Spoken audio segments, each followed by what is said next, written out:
4월 4일 해외 축구 3경기 단순 분석 아닙니다. 공통점 하나 있습니다. 전부 후반에 갈립니다. 전반은 버티고 후반에 무너지는 팀이 있습니다. 그리고 그 틈을 파고드는 팀이 있습니다. 오늘은 그 흐름 정확하게 짚어드립니다. 파리 생제르맹 vs 툴루즈. 이 경기는 단순한 전력 차이 싸움이 아닙니다. 승부는 전반이 아니라 후반에 갈립니다. 파리 생제르맹은 포백 기반 4-3-3 안에서 전방의 폭과 중원의 전개 축을 동시에 살리는 팀입니다. 한쪽으로 몰아붙이기보다는 중앙과 측면을 번갈아 찌르면서 상대 수비 간격을 서서히 벌리는 구조가 굉장히 잘 잡혀 있습니다. 곤살로 하무스는 박스 안에서의 움직임이 단순하지만 정확합니다. 수비 라인 사이로 파고드는 타이밍, 그리고 컷백과 세컨볼 상황에서의 집중력이 상당히 좋은 자원입니다. 여기에 더해 이 선수는 측면과 하프 스페이스를 오가면서 순간 가속과 방향 전환으로 수비를 묶어버리는 유형입니다. 1대1 상황에서는 확실하게 균열을 만들어낼 수 있는 카드입니다. 그리고 파비안 루이스. 이 팀 전개의 핵심입니다. 템포 조절, 전진 패스, 이선 침투까지 모두 가능한 자원이기 때문에 공격의 시작과 마무리를 동시에 연결해 줍니다. 이 구조가 의미하는 건 하나입니다. 전반에 못 들어도 후반에 무너뜨린다는 것. 특히 두에와 파비안 루이스는 활동량과 체력 유지력이 좋은 선수들이기 때문에 경기 후반으로 갈수록 영향력이 더 커지는 흐름이 자주 나옵니다. 전방 압박 이후 재탈취 속도도 빠르기 때문에 한번 끊겨도 다시 이어붙이는 공격이 가능한 팀입니다. 반면 툴루즈는 3백 기반 3-4-3 구조입니다. 초반에는 수비 블록을 잘 유지하면서 버티는 힘은 있습니다. 얀 보우는 전방과 이선 사이를 오가면서 볼을 잡고 전진하는 능력이 있어 공간만 나오면 위협적인 장면을 만들어낼 수 있는 선수입니다. 메살리와 카세레스 역시 중원에서 압박과 연결 역할을 수행할 수는 있습니다. 하지만 문제는 명확합니다. 이 팀은 후반으로 갈수록 무너집니다. 체력 저하와 함께 수비 집중력이 떨어지고 세컨드볼 대응, 커버 간격 유지, 수비 전환 타이밍까지 전부 흔들립니다. 이 흐름이 나오면 어떤 장면이 반복되느냐. 한번 걷어낸 공을 다시 내주고 하프 스페이스로 들어오는 두 번째 침투를 계속 놓칩니다. 윙백이 내려앉는 순간 전방 압박도 같이 죽어버리기 때문에 중원과 수비 라인 사이 공간이 급격하게 벌어집니다. 결국 툴루즈는 버티는 팀이지 끝까지 지키는 팀은 아닙니다. 이 경기 핵심은 명확합니다. 전반은 버틸 수 있지만 후반은 버티기 어렵다. 파리 생제르맹은 점유율만 높은 팀이 아닙니다. 상대가 라인을 내리면 박스 앞과 하프 스페이스를 계속 두드립니다. 득점이 늦어질수록 오히려 더 유리한 쪽입니다. 상대 체력을 계속 깎아내리기 때문입니다. 그리고 후반 승부처. 두에의 돌파, 파비안 루이스의 전개, 그리고 하무스의 마무리. 이 세 가지가 동시에 살아나면 지친 수비는 막아낼 방법이 없습니다. 툴루즈도 변수는 있습니다. 보호의 전진 드리블이나 빠른 역습으로 한두 번 흔들 수는 있습니다. 하지만 전체적인 흐름을 보면 전술 상성, 체력 유지력, 세컨볼 대응, 마무리 완성도 모든 부분에서 파리 생제르맹이 한 단계 위입니다. 결론입니다. 이 경기는 시간이 지날수록 툴루즈 수비 간격이 벌어지고 그 틈을 파리 생제르맹이 집요하게 파고드는 그림. 결국 승부는 후반에 갈리고 파리 생제르맹 쪽으로 기울 가능성이 높습니다. 코번트리 vs 더비 카운티. 이 경기는 전술이 같습니다. 하지만 결과는 같지 않을 가능성이 높습니다. 코번트리는 3-4-1-1을 기반으로 전방 숫자를 촘촘하게 붙이면서 박스 근처에서 승부를 보는 팀입니다. 심스는 단순한 스트라이커가 아닙니다. 등을 쥐고 버텨주면서 수비를 고정시키고 그 사이에서 다음 전개를 열어주는 역할이 분명한 자원입니다. 여기에 라이트? 이 선수는 경기 흐름을 바꿀 수 있는 카드입니다.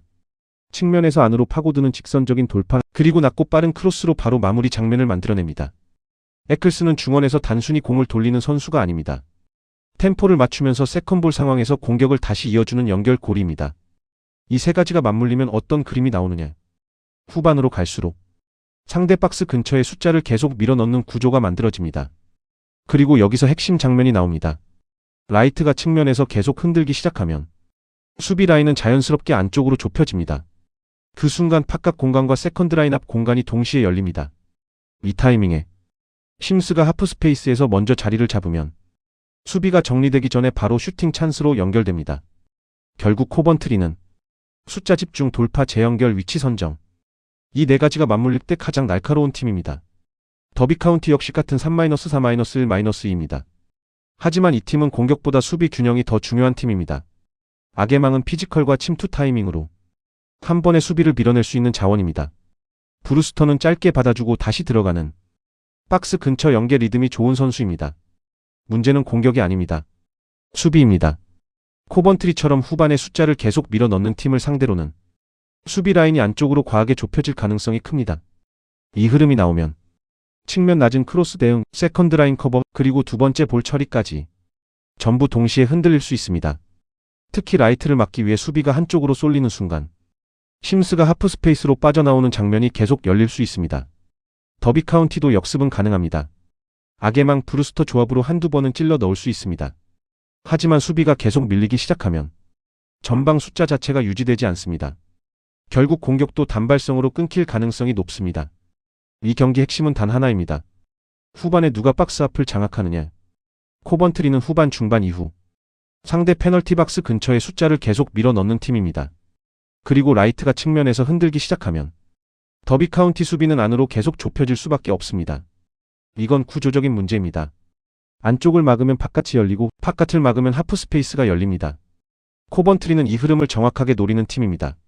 라이트의 낮은 크로스, 에클스의 재연결, 심스의 위치 선정. 이 패턴이 반복되면 수비는 결국 한 번은 무너질 수밖에 없습니다. 더비 카운티도 역습 변수는 있습니다. 하지만 경기 흐름이 코번트리 쪽으로 넘어가는 순간 수비 정리하느라 공격 숫자를 유지하기 어려워집니다. 반대로 코번트리는 후반으로 갈수록 숫자를 더 붙이고 세컨볼 경쟁력까지 끌어올립니다. 결국 한 번 맞고 끝나는 구조가 아니라 두 번째, 세 번째 공격까지 계속 이어지는 흐름입니다. 결론입니다. 이 경기는 후반으로 갈수록 코번트리가 박스 앞에서 숫자 우위를 만들고 라이트의 돌파, 심스의 움직임, 이 두 가지를 중심으로 결정적인 차이를 만들어낼 가능성이 높습니다. 라요 vs 엘체. 이 경기는 점유율 싸움 아닙니다. 중앙 공간 싸움입니다. 라요는 4-2-3-1 안에서 측면을 벌리고 안쪽을 파고드는 구조가 확실한 팀입니다. 데프루토스는 우측에서 볼을 잡는 순간 바로 전진 속도를 끌어올리면서 수비 라인을 흔듭니다. 알바로 가르시아는 짧은 터치 이후 공간으로 치고 나가는 폭발력이 좋아서 상대 풀백을 계속 뒤로 물러나게 만듭니다. 이렇게 양쪽에서 수비폭을 벌려놓으면 자연스럽게 중앙 공간이 열립니다. 그리고 그 공간을 28라존이 정확하게 파고듭니다. 이 선수가 핵심입니다. 단순한 이선 자원이 아니라 가장 위험한 빈 공간을 먼저 읽고 들어가는 감각이 뛰어납니다. 볼을 오래 끌지 않고 바로 슈팅 각을 만들어내기 때문에 상대 미드필더가 한 번만 늦어도 바로 결정적인 장면으로 이어집니다. 결국 라요는 측면 돌파와 중앙 침투가 연결될 때 가장 위협적인 팀입니다. 반면 엘체는 4-1-4-1 구조입니다. 이 팀의 문제는 명확합니다. 전방 압박 타이밍이 늦습니다. 그래서 1선과 2선 간격이 벌어지고 중앙 공간이 쉽게 열립니다. 마르크 아구아도가 중앙에서 버텨줘야 하는 역할이지만 압박이 늦어지면 혼자 넓은 공간을 감당해야 하는 상황이 나옵니다. 결국 중앙 보호가 무너질 수밖에 없습니다. 측면 자원들도 공격 성향이 강하기 때문에 수비 전환 상황에서는 뒷 공간 커버가 늦어질 가능성이 있습니다. 이게 쌓이면 라인 정렬이 무너지고 박스 앞 공간이 계속 노출됩니다.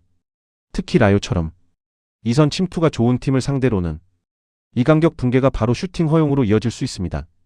이 경기 핵심은 하나입니다. 누가 중앙을 먼저 먹느냐. 라요는 측면을 벌리고 중앙을 찌르는 팀입니다. 엘체는 압박이 늦어서 중앙을 내주는 팀입니다. 이 구조 자체가 상성입니다.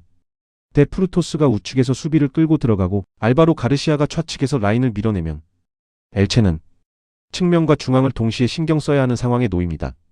그 순간 28라존이 박스 바깥과 안 사이 가장 애매한 공간을 장악합니다. 여기서 수비 커뮤니케이션이 흔들립니다. 그리고 이 장면이 결정적인 슈팅으로 이어질 가능성이 높습니다. 엘체도 기회는 있습니다. 산티아고와 발레라를 활용한 빠른 역습 한두 번은 충분히 가능합니다. 하지만 라요가 더블 볼란치로 중앙 균형을 유지한 상태에서 압박 폭기 속도까지 맞춰버리면 엘체 공격은 박스 진입 전에 끊길 가능성이 큽니다. 결론입니다. 이 경기는 측면을 벌린 뒤 중앙을 파고드는 라요의 구조가 엘체의 느린 압박과 벌어진 간격을 공략하는 흐름입니다. 시간이 지날수록 이 차이는 더 크게 벌어질 가능성이 높습니다.